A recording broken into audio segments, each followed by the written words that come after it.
Oke, Bismillahirrahmanirrahim. Assalamualaikum warahmatullahi wabarakatuh. Selamat malam teman-teman calon sarjana ilmu komputer Unsia. Apa kabar semua? Baik, Pak. Baik, Oke, aman ya?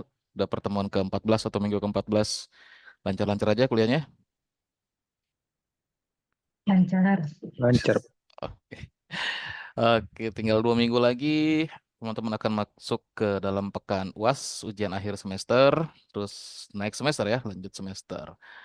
Nah, ini mungkin teman-teman yang semester 1 berarti lanjut ke semester 2. Yang di semester 2 nanti lanjut ke semester 3.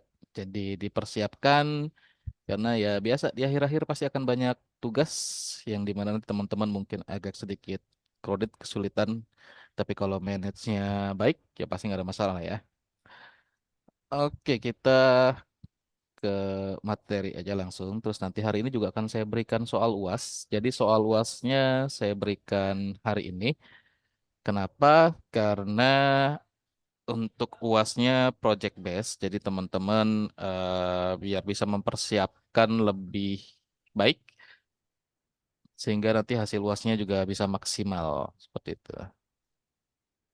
Udah tampil ya, saya share screen. Oke, aman.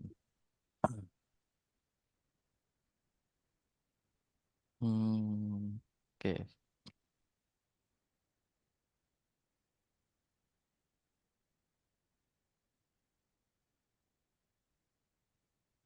Oke, di pertemuan ke-14 ini kita ngebahas tentang basic CSS. Jadi teman-teman masih dikenali oleh dasar-dasar CSS.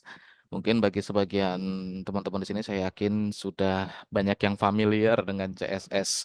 Bukan hanya dengan CSS yang bawaan HTML yang di-create sendiri, tapi juga CSS dari sumber lain seperti Wet3School atau Bootstrap dan source-source atau referensi lainnya ya.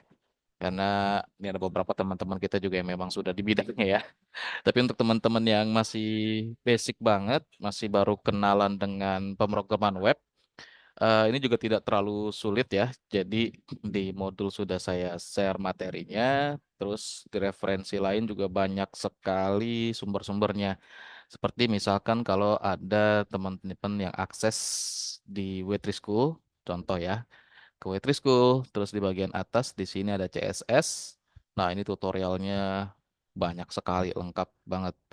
Terus selain dari yang CSS basic, juga ada CSS dari Wetrischool. Yang ini digadang-gadang kalau dari Wetrischool-nya sebagai alternatif dari Bootstrap ya. Kalau dari Wetrischool-nya bilangnya seperti itu. Dia punya statement eh, alternatif yang berkualitas dari Bootstrap. Lalu ada lagi dari bootstrap-nya sendiri. Nah, kalau dari bootstrap-nya sendiri ini juga kayaknya banyak yang sudah familiar, banyak yang sudah kenal, bahkan sudah biasa menggunakan bootstrap ya. Karena memang penggunaannya juga mudah, dokumentasinya juga sangat-sangat lengkap untuk menggunakan bootstrap. Jadi untuk kesulitan sepertinya tidak ada lah ya. Yang penting mau dicoba itu. Sorry nih agak lemot internetnya. Kalau kita cari di YouTube juga tutorialnya, wah sangat berlimpah sekali untuk dasar CSS ini. Nah, kalau di materinya sendiri, ini pembahasannya ya simpel-simpel aja. CSS itu apa, terus contoh gimana yang dengan CSS dan tanpa CSS. Yang pasti CSS itu ya untuk modifikasi tampilannya ya, biar lebih intuitif, biar lebih interaktif, yang biar lebih menarik, biar lebih responsif. Nah, menggunakan CSS. Kalau tanpa CSS pasti akan boring lah sebuah website itu ya.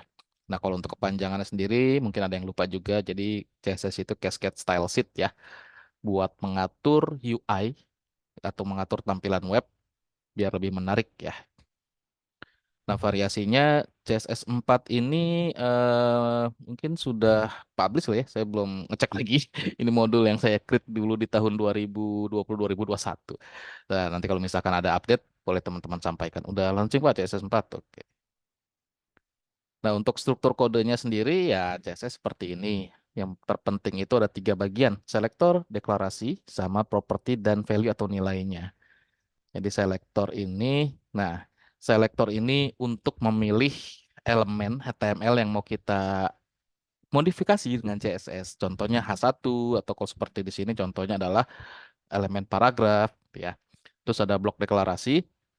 Blok deklarasi ini ya nilai dari CSS-nya dan propertinya gitu, properti plus nilai yang mau dirubah. Misalkan background, font size, font face-nya, dan lain-lain. Kalau di sini contohnya yang dirubah ada background dengan nilai propertinya adalah yellow. Terus ada lagi untuk color dari paragrafnya, artinya teks paragrafnya mau dirubah nih ya, properti colornya dengan nilainya blue. Nah, kalau propertinya lebih dari satu, wajib kita pisahkan dan setiap eh, properti beserta nilainya kita harus tutup dengan delimiter atau semikolon ya. Jadi, semikolon itu nama lain dari titik koma, tapi istilahnya adalah delimiter buat mengakhiri suatu perintah atau statement. Oke, terus nah ini juga contoh-contoh yang lainnya. Jadi kalau misalkan di modul saya tidak jelaskan karena harusnya teman-teman sudah baca ya. Kan saya lihat juga ada beberapa yang sudah mengerjakan kuisnya plus replay forumnya. Blok deklarasi tadi contohnya di dalam setelah kita selektornya apa, nah blok deklarasinya seperti ini.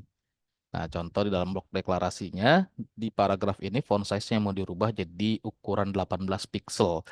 Untuk font size sendiri itu ukurannya ada yang pixel, ada yang point gitu ya. Nah, itu tergantung kebutuhan aja sih. Nanti kita akan coba cek di contoh-contohnya.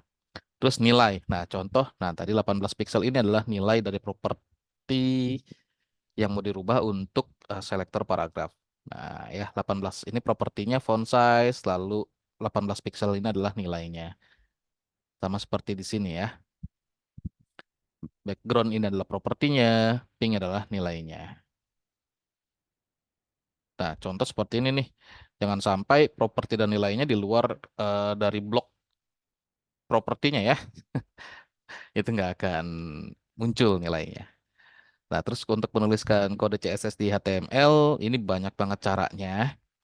Yang pasti kita harus memasukkan CSS ini di tag style ya, karena ini kan styling nih CSS itu. CSS sendiri adalah styling untuk UI atau layout dari halaman web. Nah, tagnya ini kita bisa tuliskan di dalam tag head atau tag body dari websitenya. Tapi biasanya kebanyakan menuliskannya di dalam tag head ya. Contohnya seperti ini.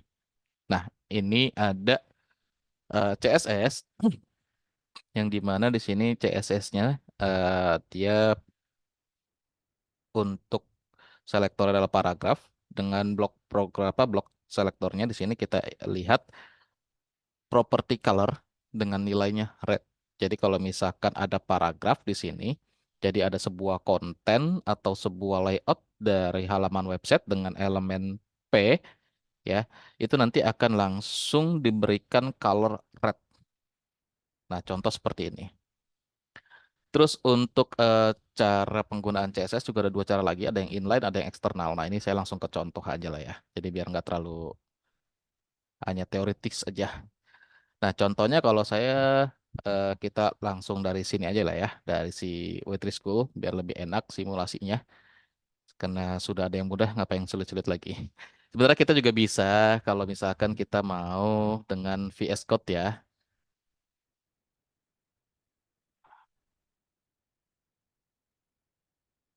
Kalau VS Code karena saya pakai live server, jadi harus open folder untuk tempat saya nge-save di ininya ya, apa?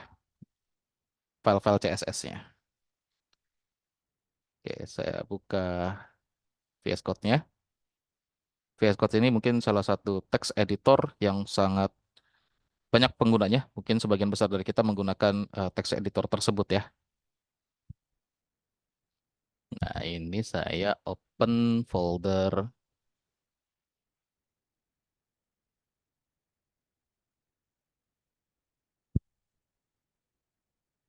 Nah, contoh seperti ini. Ya, kalau mau menggunakan VS Code ya, tapi tadi saya balik lagi simulasinya mau pakai ini aja, lebih gampang. Nah, kalau misalkan kita akses Witri School, contoh untuk CSS tutorial. Nah, ini banyak sekali nih. Contoh ada CSS example. Kita lihat di sini untuk selektornya ada elemen body, ada elemen judul, nomor satu atau H1 ya, H1, terus ada elemen paragraf, di mana dari masing-masing selektor ini ada blok properti dan nilainya kita lihat ya. Untuk body Properti yang mau diatur adalah background color dengan nilainya adalah light blue. Nanti body websitenya punya background